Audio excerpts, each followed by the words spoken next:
नमस्कार. जय श्रीराम.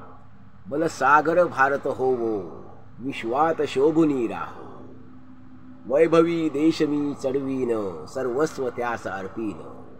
मी सिद्ध मराया राहो.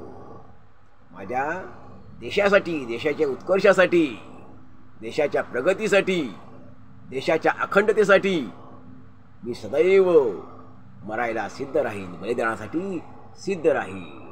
मंडळी, आज भारतीय स्वातंत्र्य दिन. या स्वातंत्र्य दिनी मी आपणा सर्वांना मनपूर्वक शुभेच्छा देतो.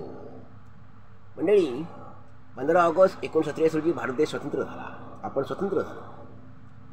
ह्या भारतीय स्वातंत्र्याने आपल्याला काय दिलं? खरं गांधीजींच्या स्वप्नातला भारत निर्माण झाला का? आपल्याला नेमकं काय वाटतं? गांधीजींच्या स्वप्नातला भारत निर्माण झाला का? तर नाही याचं उत्तर आहे. हे खरंच आहे. त्यांच्या स्वप्नातला आत्मनिर्भर भारत, गांधीजींच्या स्वप्नातला आत्मनिर्भर, स्वावलंबी, सक्षम, समृद्ध आणि बलशाली भारत. आमची खेडी स्वयंपूर्ण होती, स्वावलंबी होती. प्रत्येक खेड्यातल्या प्रत्येक माणसाच्या हाताला काम असेल, कुणीही बेकार राहणार नाही. प्रत्येक पाण्याच्या थेंबाचा आम्ही वापर करू. जमिनीच्या बारीकच्या तुकड्याचाही आम्ही वापर करू. कुठलाही जमिनीचा तुकडा फुकट जाणार नाही, पाण्याचा थेंब फुकट जाणार नाही. इथल्या उपलब्ध नैसर्गिक साधनसंपत्तीचा वापर करून आम्ही देशाला लागणारी साधनसामुग्री आहे, वस्तू आहेत, आवश्यक जीवनावश्यक वस्तू त्या बनवू, देशात बनवू आणि देशाचं अर्थकारण, देशाचं अर्थशास्त्र आम्ही मजबूत बनवू, मजबूत करू.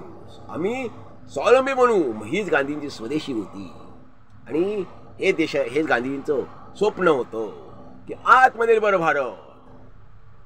इथल्या नद्या, इथले पर्वत, इथलं जंगल, इथली माती, ह्या सगळ्याचा नैसर्गिक साधनसंपत्तीचा वापर करा आणि ह्याद्वारे एक आदर्श भारत, बलशाली भारत, शांतिप्रिय भारत, जो जगाला विश्वशांतीचा संदेश देईल असा भारत निर्माण व्हावा.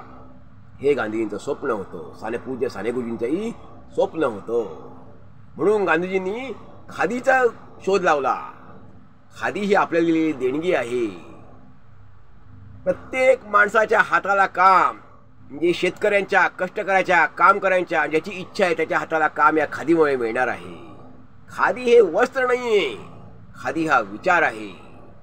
खादी म्हणजे राष्ट्राचं स्वावलंबन, खादी म्हणजे राष्ट्राचा स्वाभिमान, अभिमान आणि खादी म्हणजे दरिद्री नारायणाची सेवा आहे. ह्या खादीच्या माध्यमातून प्रत्येकाच्या हाताला काम मिळणार आहे आणि आर्थिकदृष्ट्या आम्ही स्वावलंबी होणार आहोत, सक्षम होणार आहोत. त्यामुळेच गांधीजी म्हणायचे, सामान्य सफाई कामगाराच्या हातात ज्या दिवशी भगवद्गीता येईल आणि चरखा येईल, त्या दिवशी देशामध्ये खऱ्या अर्थाने क्रांती झालेली असेल. त्यामुळे भगवद्गीता आणि झाडू म्हणजे केरसुणी आणि चरखा, भगवद्गीता एकीकडे ही वैचारिक क्रांती असेल, त्यामुळे भगवद्गीता, झाडू म्हणजे केरसुणी आणि खादी आणि चरखा, खादी विणणारा चरखा, या म्हणजे आमचं दारिद्र्य निर्मूलन करण्याचा हा एक उपाय आहे. ही क्रांती आहे. ही क्रांतीची 3 प्रतीकं आहेत. ही 3 क्रांतीची प्रतीकं गांधीजींनी मांडलेली होती. मंडळी, आपल्याला आपल्या स्वातंत्र्याने काय दिलं असा मी प्रश्न केला. आपल्याला आपल्या स्वातंत्र्याने काय दिलं असं म्हणताना आपल्या स्वातंत्र्याने आपल्याला लोकशाही दिली. आपल्या भारतीय स्वातंत्र्याने आपल्या सर्वांना लोकशाही दिली. आणि या लोकशाहीने काय दिलं? लोकशाहीने आम्हाला अधिकार दिला. आम्हाला आमच्या स्वातंत्र्याने काय दिलं? लोकशाही दिली. आणि लोकशाहीने आम्हाला अधिकार दिले. अधिकार जगण्याचा अधिकार, जीवन जगण्याचा अधिकार, मुक्तपणे संचार करण्याचा अधिकार, अभिव्यक्त होण्याचा म्हणजे भाषण स्वातंत्र्याचा अधिकार. इंग्रजांच्या काळात आज जसे आपण आज किती अनागोंदी असो, अनाचार असो, दुराचार असो, भ्रष्टाचार असो, या वाईट गोष्टी आपण क्षणभर बाजूला ठेवू, पण या विरुद्ध आपण आवाज तर उठवू शकतो. इंग्रजांच्या काळात असा आवाज आपण उठवू शकत नव्हतो. इंग्रजांच्या काळात असा आवाज उठवू शकत नव्हतो. त्यांच्या कुठल्याही गोष्टी विरुद्ध आपण जर आवाज उठवला आणि भाषण स्वातंत्र्याचा आपण उपभोग घेतला तर लगेच आपल्याला तुरुंगात टाकलं जाईल, आपल्यावर कारवाई होईल, तुरुंगवास होत असे. असं स्वातंत्र्य नव्हतं. मग आमच्या स्वातंत्र्याने आम्हाला, नक्की भारतीय स्वातंत्र्याने आम्हाला हे अधिकार दिले, ही देणगी दिली, आम्हाला अभिव्यक्ती स्वातंत्र्य दिलं. त्यामुळे आम्हाला आमच्या भारतीय स्वातंत्र्याने काही दिले नाही असं मात्र नाही. पण ही स्थिती जरी असली, आमच्या स्वातंत्र्याने आम्हाला लोकशाही दिली, आम्हाला नक्कीच अधिकार दिले, भाषण स्वातंत्र्य दिलं, अभिव्यक्ती स्वातंत्र्य दिलं, संचार स्वातंत्र्य दिलं, ही खरीच गोष्ट आहे. परंतु हे जरी असलं की दुसऱ्या बाजूला सामान्य माणसाची स्थिती काय आहे?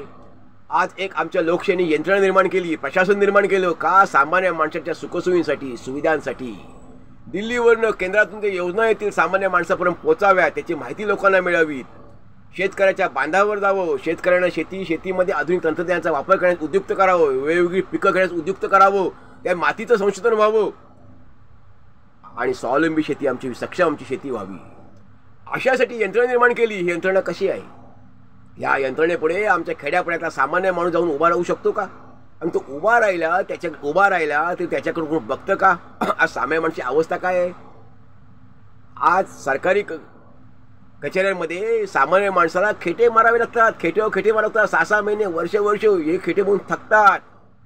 तरी तिथे विचारणा होत नाही, कामाला गती मिळत नाही, कुणी दखल घेत नाही. ही अवस्था बदलावी लागेल. आता स्वातंत्र्य म्हणून एवढी वर्ष झाली, 78-79 वर्ष झाली. त्यामुळे हे आपल्याला नक्की बदलावं लागेल. आमच्या प्रशासनात आम्हाला पारदर्शकता आणावी लागेल, परिवर्तन आणावं लागेल, कारभार आम्हाला स्वच्छ करावा लागेल, तत्परता आणावी लागेल. आमच्या कारभारात आम्हाला पारदर्शकतेसोबत तत्परताही आणावी लागेल. आणि सामान्य माणूस जो आहे, जो नागरिक आहे, तो आपला आहे. आपण देशासाठी काम करतो, आपल्या समाजासाठी काम करतो. याने आपल्या देशाची प्रगती होणार आहे, आपण महाशक्ती होणार आहोत. अशासाठी ह्या कर्मचाऱ्यांमध्ये एक आस्थेवेकपणा असला पाहिजे. आम्ही कुणासाठी काम करतो? आम्ही आमच्या देशासाठी काम करतो. आम्ही आमची अशी शपथ घेतलेली आहे, आम्ही काम करण्याची, प्रामाणिकपणे काम करण्याची, निष्ठेने काम करण्याची आणि बांधिलकी ही आम्ही शपथेद्वारे व्यक्त केलेली आहे. मग त्याच्याशी आपण प्रत्येकाने प्रामाणिक राहिलं पाहिजे. प्रत्येक नागरिकाचं हे कर्तव्य आहे, प्रशासनाचं कर्तव्य आहे की आपल्या देशाशी आपण प्रामाणिक राहावं.